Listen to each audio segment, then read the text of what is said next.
lucky are we to have this phenomenal music team that just keeps showing up and showing up and showing up. I'm so grateful to them all. So let us prepare ourselves. If you put your hand over your heart, your eyes, and say after me, I open my eyes to see the spiritual truth today. And now over your ears, I open my ears to hear the spiritual truth today.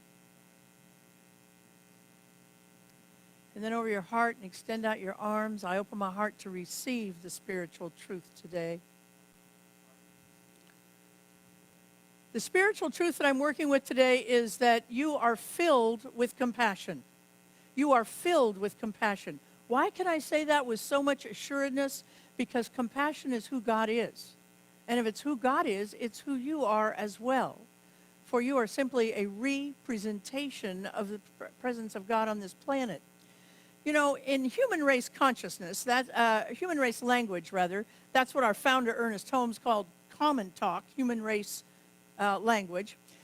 We often we refer to compassion as a quality of the divine mother, a quality of the divine mother. But we know that compassion has no gender. Many of us were raised by fathers who had much more compassion than our mothers did. So here's what I want to say. Men and women, it's in your DNA. And no matter how much mean-spiritedness you might have developed to keep yourself feel safe, you never damaged or diminished your compassion. You can never damage or diminish your compassion. In religious science, science of mind, Center for Spiritual Awareness, we often switch the word invocation to evocation. You know, an invocation is when we ask God to come into the room. An evocation reminds us that God can't be anywhere but in this room. In any room you're in your office, in your living room. You go to jail, God is right in that room as well. You're in your hotel room, God is right in that room as well. You're in that room where the kitchen where the refrigerator light comes on at 2 in the morning and you wish it wasn't. God is right where you are as well there too. God is everywhere. It's a subtle reminder that reminds us that everywhere we go, God goes too. We're not asking ourselves to bring God more to us, but to bring us more to God in our life. We're trying not to get more compassion. You can't get any more compassion. You're full. You have enough. You're plentiful of compassion. Our prayer needs to be not God bring me more compassion, but God help me loosen the valve. It's stuck. It's creaky. My compassion needs to be able to come out more fully. I need more help. You know, all of us know somebody who would give us a shirt off their back, but they don't have the language yet of compassion. The language that says, I see your hurt. I see your fear. I see your failure. And my heart is full of love for you. That's the language we need to practice in our life. Showing compassion is powerful, but speaking compassion is also powerful. And what a better place to practice our compassion than with our mothers. You know, in seminary, they tell us there are 2 tough days to preach. One day is when you're preaching about tithing, that's tough. And another day is when we're preaching about our mothers on Mother Day. Why? Because so many of us have complicated relationships with our mothers. Some of you who are watching right now had fabulous relationships with your moms. And if they're still alive, you still have fabulous relationships with your mothers. Sure, you had problems when, they pushed a button, usually a button they installed. You had problems with it, but by and large, they were able to nurture you in a really great way. And others of you watching had the mothers from hell. And they just weren't able to step up and acknowledge that it wasn't easy. Moms had to, some of us who are watching today, had to raise ourselves despite great parental odds. And to your credit, you did a great job. Some of you even at an early age. Some of us had to find surrogate moms, and we found them through mothers or men or women who were in our churches, in our neighborhoods, in our schools. And some of it had to wait till we were adults, and we found a program of recovery, or we found the teachings of science of mind, and we were able to reparent ourselves in that method. But all of us who've had to reparent ourselves had to put the stories of our childhood in perspective. That was then, and this is now. No matter what happened after you got here on the planet, know this: your mother worked very hard to get you down the birth canal, and she deserves our appreciation. So take a moment today at some point to say thank you to your mother for just doing that. I believe you chose your mom. I believe you chose your mom because you had some things to work out, some lessons to learn. They gave you a start in this life. We believe that everything that happened to you after you came down the birth canal is a result of the level of God consciousness your mom was able to evoke. If the injuries of her own childhood covered up her spiritual magnificence, blurred her connection with God, she may have produced a mother from hell. And we can help ourselves get compassion by evoking compassion to those moms as well. Here's the thing, and the most important thing I'm going to say today. To evoke compassion, you have to embrace acceptance. Acceptance is the bedrock on which compassion stands. So let me say it again. Acceptance is the bedrock upon which compassion stands. The Big Book of Alcoholics Anonymous tells us that acceptance is the answer to all of my problems. See, we spend way too much time trying to rewrite history. What somebody did to us, what something happened to us. Where is the power in wishing something that happened didn't happen? It happened. It's waste of your spiritual time. If there's anybody out there who's feeling sheepish about their own mothering, because you know all of us who are mothers have made mistakes.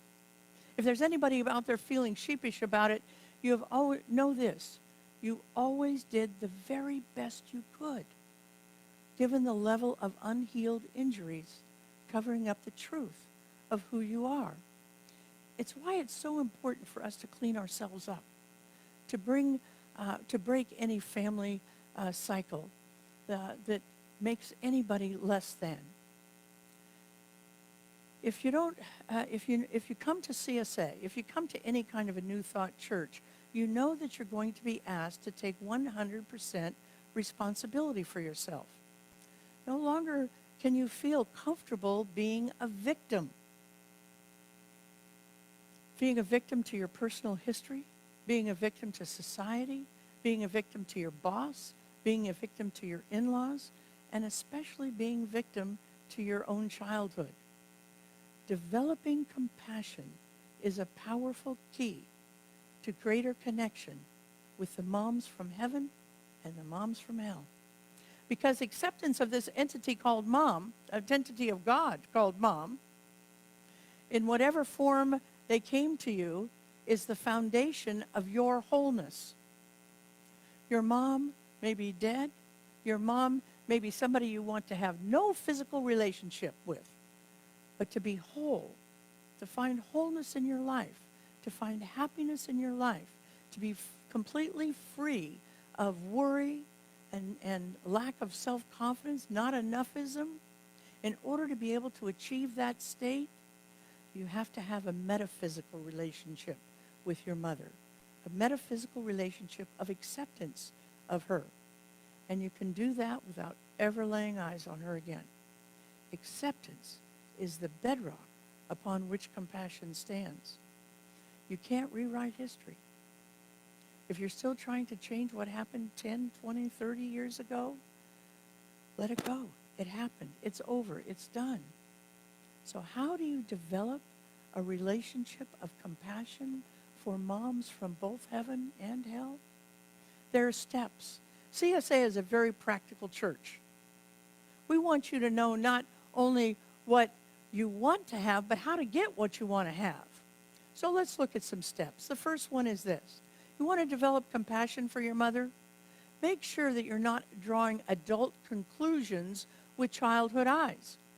If divorce, if poverty, if having a custody issue was childhood, if being moved all over everywhere because your parents had jobs that took them all over everywhere, if that was in your history, take a moment and give your mother and your dad different names and different faces and see if you have the same level of discomfort. Some of my friends are making the very same mistake that I think my parents made. And I have a lot more compassion for them. I have a lot more understanding for them. The second one is you can develop compassion by remembering that addiction is a disease.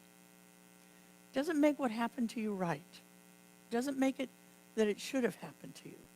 But if it happened to you, if you lived with a parent who is an addicted parent and you got less than a perfect childhood, remember, it's a disease.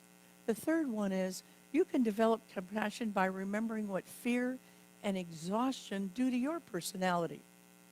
See, your ability to create, co-create with God, heaven and earth on this planet,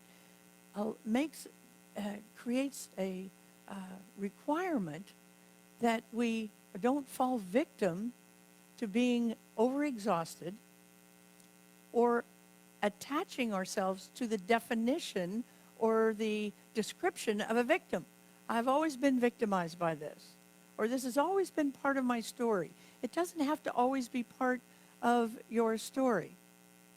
See, when we live in a state of victimhood day after day, month after month, year after year, we become the mom from hell. We become the dad from hell. We become the daughter from hell. We become the sister from hell.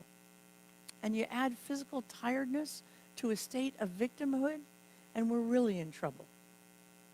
We can develop compassion for those moms by not becoming one of them. Learn to use the principles of abundance so that you're not always worried about how you're going to pay the next bill, because that creates stress for your children and for you. Learn to have balance in your life so that you're rested. And finally, the fourth one is, I think we develop compassion when we understand the role of unconditional love, because I don't think we understand it well enough yet. Unconditional love doesn't mean agreeing with each other. It doesn't mean having other people agree with us. It doesn't mean putting up with defeating behavior. We're a tribe of people who are making a choice to live an affirmative life. We can have our mothers who don't agree with us and who don't agree with them. Unconditional love is that love that you don't give up on somebody, no matter what. Unconditional love doesn't mean that there aren't any conditions. It means that you are loved through the conditions. God never gives up on you, no matter how sorry your conditions are. Now, mostly I've been talking about mother love and compassion as it relates to our own mothers, because, again, you cannot achieve total wholeness until you achieve compassion for whatever state the woman who brought you into the world and the women who raised you, until you achieve that state of compassion. But I want to talk about another kind of compassion around mothering, and that is the mothering that men and women need to help each other navigate the future. We need to nurture each other in navigating this time and the time going forward. This time that now everybody's calling what will be the new normal. We don't know what the new normal will be. But what we do know is this: humanity will change over the next 20 years more than it's changed in all of history. Humanity will change in the next 20 years more than it will change in all of history. And with our lifestyle changes because of COVID-19, that's all been speeded up. Children right now are going to school in their own homes and being taught by qualified teachers. Most most people who are going to the doctor are not seeing your doctor in person. You're seeing them in an automated way, either through the telephone or the internet. Many small businesses that we have come to know and love because of COVID-19, they won't be here anymore. But even without the pandemic, we're marching towards significant change. Driverless cars are being tested right this minute. By 2030, the average person in the United States will receive 4.5 packages at their homes through drones. Many people will use a 3D printer. I can't even wrap my head around this. We'll use a 3D printer to make hyper-individualized meals for themselves. And most of us will spend leisure time activity in leisures that haven't even been invented yet. So we're changing all this. So what does this have to do with Mother's Day? The mothers in us, the men mothers, the women mothers, every mother, every energy of mother has given birth to these changes. And it's imperative that the mothers in all of us, the mother energy in men, the mother energy in women, begin to guide us through that. Just like you've had somebody nurture you through important times in your life. Maybe you had somebody important nurture you through the perils of junior high school. Maybe you had somebody nurture you through the first years of college. Maybe you had somebody nurture you through your wedding. And if you do, they guided you through all of those things. And it took compassion for them to do it. We need to be able to do that. We need to be able to do that for everybody, people we know and people we don't know. And it will take compassion in our life. So I invite you today to really contemplate this idea of compassion. Where is it? And where might you today, in this time of sheltering in place, show even more compassion? I'm trying to show compassion for people who are marching down at the Capitol against the guidelines. I'm trying to show compassion for them. Is it easy? No. But once I realize I'm not a victim and it's a choice, I can begin to learn to make that choice. I can learn to contemplate what unconditional love is. Doesn't mean that there aren't conditions I disagree with. It means I have to love the people through them. Let's take this message into prayer. Knowing that there's only one power in this planet. It's the power of the Most High God. The power of love. The power of mothering energy, the divine mother. The power of compassion. When I simply contemplate upon these things, I let them fill me up. And once I'm filled up, they have nowhere to go but out onto the planet, filling others with love and compassion. I give thanks for this. I give thanks for every single person in this room today that's making this possible for us to have church. For Rosie and Justin, for Steve, for all the people in the music team, bringing a rich service to us. I give thanks for that. I release this word into the law, and together we say, and so it is.